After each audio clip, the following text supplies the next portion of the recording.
My name is Justin Data. Data is a real name. And for those who haven't heard the joke, my wife's name is actually Tara. So there's a real person out there in the world called Tara Data. Um, anyway, I've been in project management for about 24 years, have my PMP and all that good stuff that goes with being a project manager.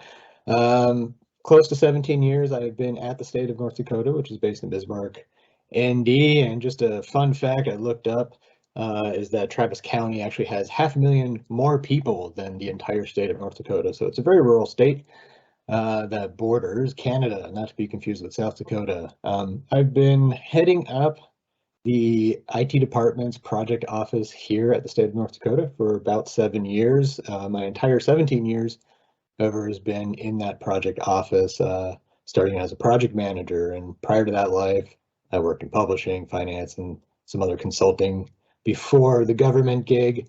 And the way it works here, so we do have a project office.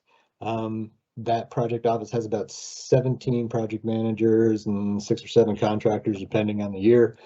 And it reports to something called the Chief Customer Success Office or Officer, which is kind of the customer-focused area of the IT shop, and that reports directly to the CIO, who is part of the governor's cabinet.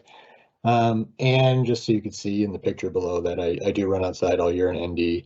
It gets very cold and sometimes there's a lot of snow.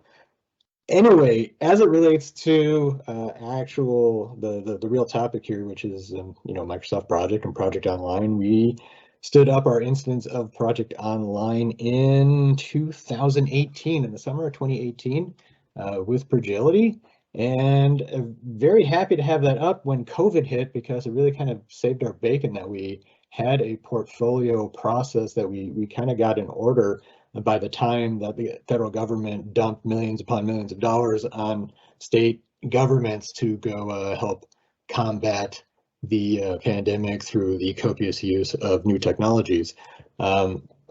So luckily, within that 6-month or 8-month time between us standing this up and having that event, we were able to establish some of the processes, like everyone has mentioned here already, and have a decent intake, have a decent portfolio view, and we're able to quickly use that to create new portfolio views of COVID and CARES Act related work.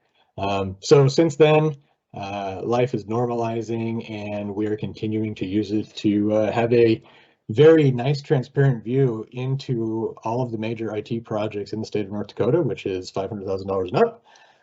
We publish that publicly, and we also have more detailed views that we use within the office to manage even more projects. And I'm excited to hear everyone talk about all the Azure DevOps stuff, if you will, today, because that's maybe our next journey, is to start working on some of those integrations. So that's me, and thanks for having me.